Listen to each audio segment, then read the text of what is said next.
Salam kerahiman. Hari ini kita mulai bulan yang baru, yaitu bulan Juli. 1 Juli kita akan bicara mau menggali kerahiman ilahi, menggali rahmat kerahiman ilahi dengan subtema keinginan yang sungguh-sungguh. Baik, kita mulai ya. Tolong disiapkan diary nomor 1718. Dalam nama Bapa dan Putra dan Roh Kudus. Amin. Santa Faustina, engkau berkata bahwa misimu tidak akan berakhir karena kematianmu. Dan kami percaya engkau tidak akan melupakan kami. Yesus juga berjanji kepadamu, bagikanlah rahmat-rahmat kepada siapa saja yang engkau kehendaki dan kapan saja engkau mau.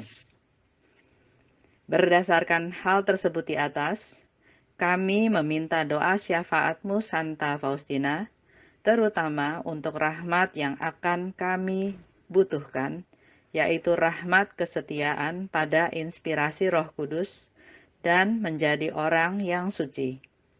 Tolonglah kami agar percaya pada Yesus seperti yang Engkau lakukan dan memuliakan Tuhan di setiap saat dalam hidup kami. Amin. Dalam nama Bapa dan Putra dan Roh Kudus. Amin. BHF 1718. Tinggal di kakimu, oh Allah yang tersembunyi, adalah kesukaan dan firdaus bagi jiwaku. Di sini engkau memperkenalkan dirimu kepadaku, oh yang tak terbatas, dan dengan manis engkau berkata kepadaku, berikanlah kepadaku hatimu. Percakapan batin hanya dengan dikau adalah mengalami apa yang dinikmati oleh para penghuni surga dan berkata kepada Allah, Aku mau memberikan hatiku kepadamu, oh Tuhan. Asal engkau, oh yang agung dan tak terselami, menerimanya dengan senang hati. Kasih dan kemanisan adalah kehidupanku, dan kehadiranmu yang lestari dalam jiwaku, ku rasakan di bumi ini dalam pesona yang terus-menerus. Dan seperti serafim, aku berseru berulang kali, Hosana! Oh engkau yang tersembunyi, dengan tubuh, jiwa, dan kealahan, di dalam rupa roti yang rapuh, engkau adalah kehidupanku. Darimu mengalir rahmat dengan berlimpah. Dan bagiku, engkau melampaui sukacita surga. Ketika engkau menyatukan dirimu denganku dalam komuni, oh Allah, aku merasakan keagungan yang tak terperikan, suatu keagungan yang mengalir darimu. Oh Tuhan, kuakui dengan rendah hati, dan kendati kepapaanku, dengan bantuanmu, aku dapat menjadi seorang santa. Diary 1718. Di sana dikatakan, tinggal di kakimu, oh Allah yang tersembunyi, adalah kesukaan dan firdaus bagi jiwaku. Tinggal di kakinya Tuhan adalah kesukaan dan firdaus bagi jiwaku. Di sini Suster Faustina mau kasih tahu bahwa jiwanya dia mengalami kegembiraan, sukacita. Sama juga jiwa kita. Jiwa kita juga harus dikasih makan, harus diperhatikan. Sehari-hari kita pikirnya cuma jasmani. Harus makan, harus istirahat, badan kita harus sehat ya. Jasmani. Sering kita lupa sama yang rohani. Pertama-tama di bulan Juli ini, Suster Faustina mau ingatkan bahwa jiwa Bapa dan Ibu juga perlu digembirakan. Dan katanya kegembiraanku, kesukaanku adalah tinggal di kakimu Tuhan. Dan di situ Tuhan bilang, berikanlah kepadaku hatimu. Tuhan minta hati kita semua. Kalau sekarang Tuhan bilang ke Bapak Ibu, berikanlah hatimu. Kita siap nggak kasih hati kita? Siap nggak hati kita dilihat sama Tuhan? Sering kita nggak sadar ya. Ada hal-hal tertentu yang kita pendam, yang jadi rahasia, yang kayaknya semua orang nggak boleh tahu, bahkan Tuhan juga nggak boleh tahu. Tapi kita lupa, Tuhan tuh tahu semuanya, tahu segalanya, dan di situ dikatakan, berikanlah kepadaku hatimu. Apa yang dikatakan oleh Suster Faustina? Dia katakan, aku mau memberikan hatiku kepadamu, oh Tuhan. Aku mau. Kalau pertanyaan itu ke kita sekarang, siap nggak kita memberikan hati kita ke Tuhan? Kalau kita memberikan hati kita, terus Tuhan lihat hati kita, apa aja isi hati kita? Di sini dikatakan, Faustina ya, aku mau memberikan hatiku kepadamu, oh Tuhan. Asal engkau, oh yang agung dan tak terselami, menerimanya dengan senang hati. Kata asal di sini bukan berarti pakai syarat. Ya saya mau kasih, tapi kamu harus terima. Saya nggak gitu nangkepnya ya. Saya mau kasih tahu bahwa di sini justru Suster Faustina kembali mengungkapkan kerendahan hatinya. Tuhan minta hati saya mau kasih. Asal engkau senang hati menerimanya. Jadi bukan suatu syarat, tapi mau kasih tahu bahwa hati saya tuh papa. Saya tuh nggak bisa apa-apa. Saya tuh orang yang sangat-sangat sederhana, orang-orang yang berdosa. Jadi dia tahu hatinya, dia mau serahkan kepada Tuhan, tapi dia bilang, saya mau serahkan asal hati yang saya serahkan ini menyenangkan engkau. Nah, kembali lagi ke kita. Kalau hati kita dikasih ke Tuhan sekarang, kira-kira Tuhan akan lihat hati kita yang seperti apa? Hati yang hitam? Hati yang kotor? Atau hati yang bagaimana? Engkau yang tersembunyi dengan tubuh, jiwa, dan kealahan di dalam rupa roti yang rapuh. Engkau adalah kehidupanku. Darimu mengalir rahmat yang melimpah. Ini suatu iman dari Suster Faustina, ya. Engkau Tuhan tersembunyi dalam rupa roti yang rapuh. Kalau kita terima komuni, terima hosti, apa yang kita pikirkan? Sekedar roti tidak beragi, tidak berasa, atau kita mengimani bahwa kita sedang menerima tubuh Yesus? Kalau kita mengimani itu tubuh Yesus, kira-kira pantas enggak Yesus masuk ke dalam diri kita, ke dalam tubuh kita, ke dalam hati kita? Kalau di dalam hati kita masih isinya marah, dendam, kecewa, putus asa, berontak, kasihan nggak Yesus masuk ke dalam hati kita kalau hati kita masih isinya seperti itu? Di sini katakan lagi, engkau adalah kehidupanku.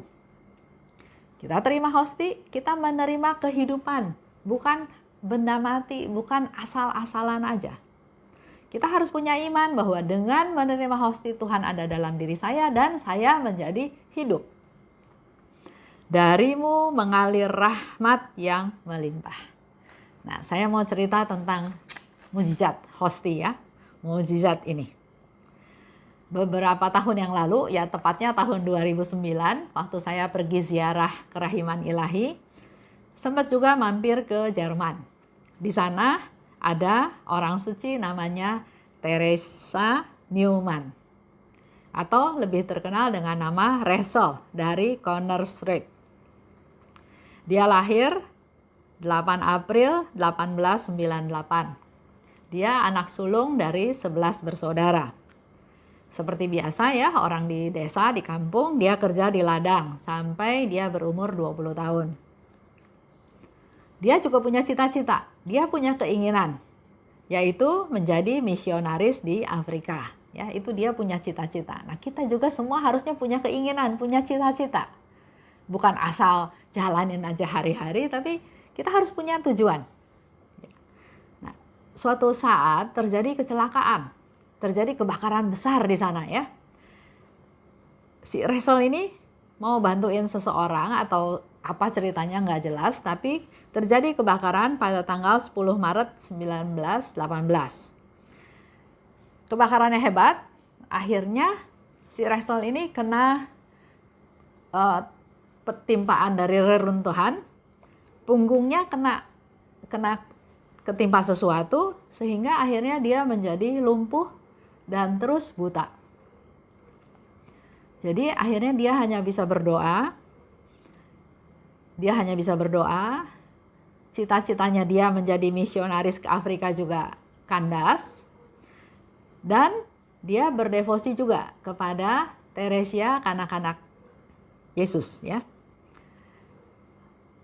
Nah, pada tanggal 29 April tahun 1923, waktu itu beatifikasi Teresia, kanak-kanak Yesus. Ternyata Resel sembuh dari butanya. 17 Mei 1925, Teresia, kanak-kanak Yesus diangkat menjadi santa. Dan Resel ternyata bisa jalan lagi, ya. Jadi dia sudah mengalami mujizat-mujizat. Tahun 1926, dia mendapat satu penglihatan tentang penderitaan Yesus di Taman Getsemani. Dan mulai dari situ dia mengalami stigmata di hatinya, di tangan, dan di kaki. Awalnya waktu lihat luka, ya orang di kampung ya diobatin, dikasih salep, dibungkus, tapi ternyata nggak sembuh, malah tambah bengkak, tambah parah. Dikasih obat apa nggak sembuh, akhirnya ya sudah didiemin aja, ya. Didiemin aja, malah jadi sembuh, jadi kering. Tapi setiap hari Jumat, kalau nggak salah ya, stigmata itu timbul. Jadi dia merasakan sakit-sakitnya penderitaan Yesus pada waktu disalib. Waktu itu kita dibawa juga ke sana, ke gerejanya.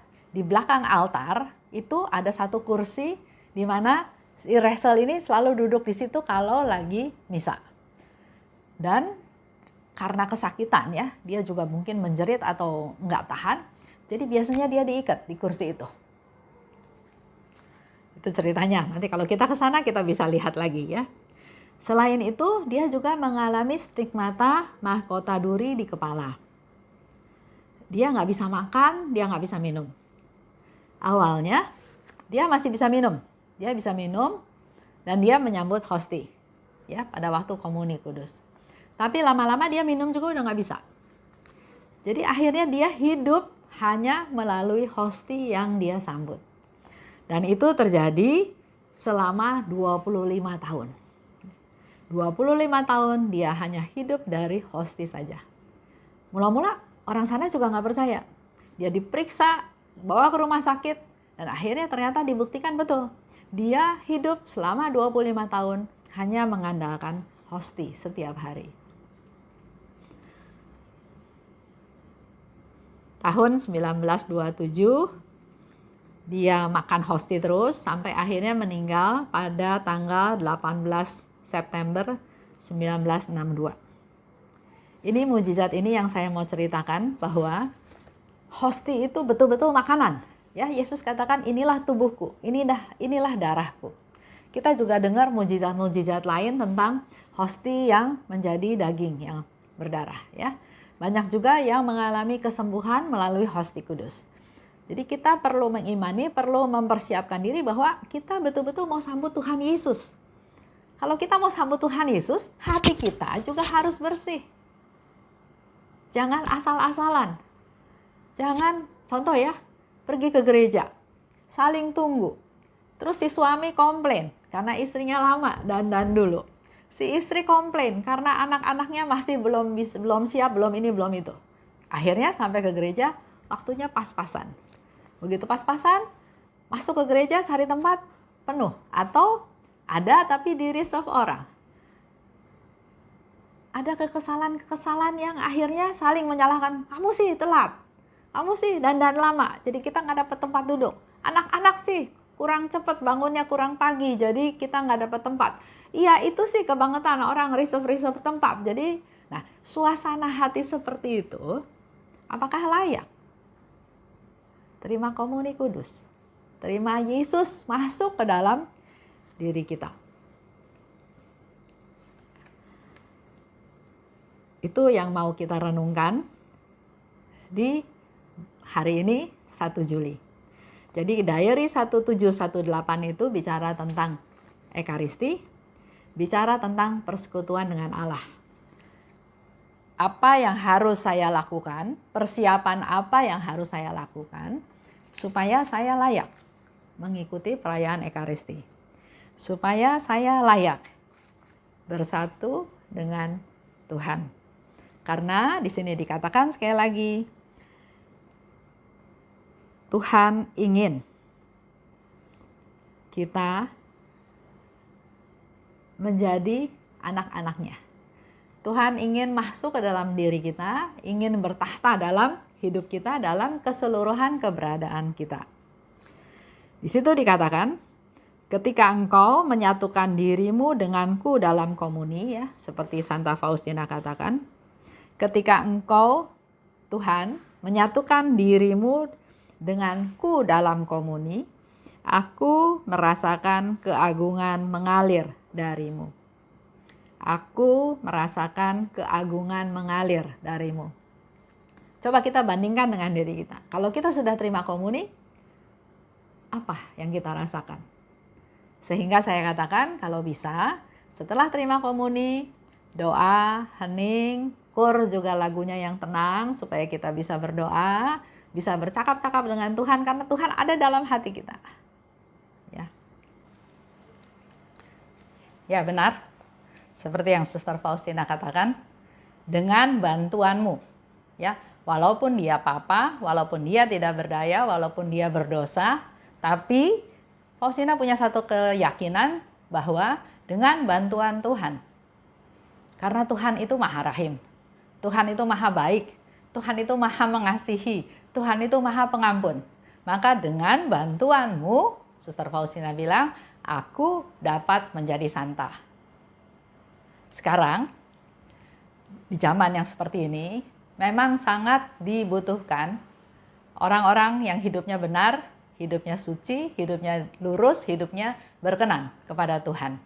Supaya kerahiman Tuhan semakin boleh dikenal, dirasakan, dialami, dimuliakan, dan mereka-mereka akhirnya juga memuliakan, mewartakan, menyebarkan, melakukan apa yang dia dapat dalam kerahiman Tuhan dalam kehidupannya sehari-hari.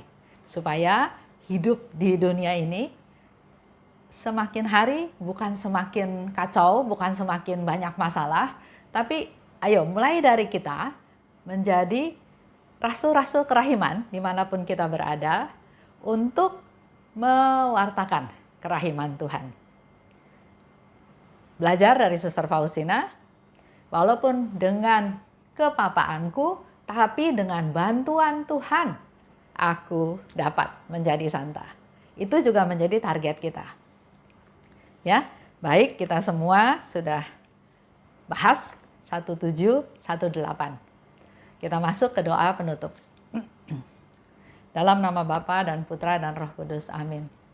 Allah Bapa yang maha baik, kami bersyukur dan berterima kasih karena Engkau izinkan kami semua masuk ke bulan yang baru, yaitu bulan Juli. Inilah kami semua anak-anak-Mu Tuhan. Kami percaya kami semua ada dalam pemeliharaan-Mu, ada dalam kasih-Mu. Dan dalam bulan ini, Suster Faustina mengajak kami untuk belajar, untuk menggali apa sebetulnya yang menjadi tujuan hidup kami. Apa yang sangat kami inginkan.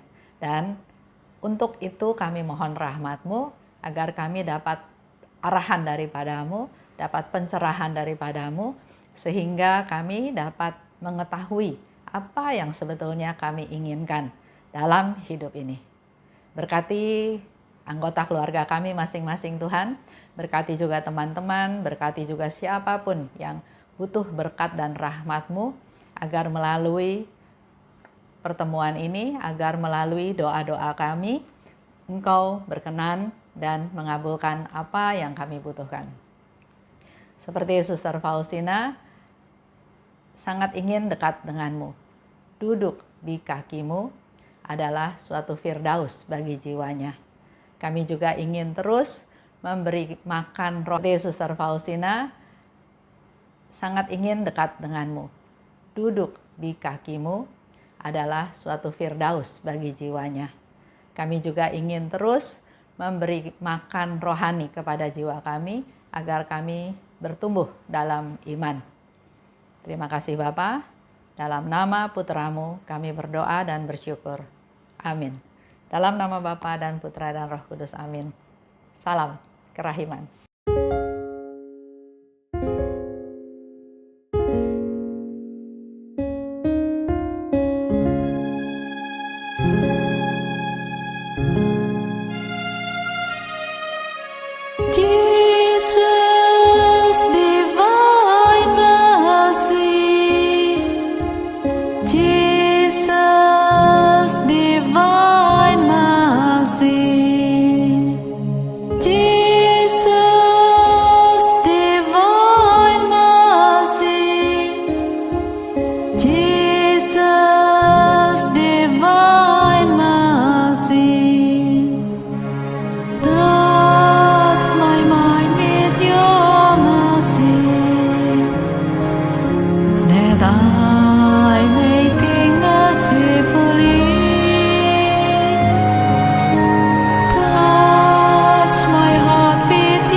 That I may sing your praises now and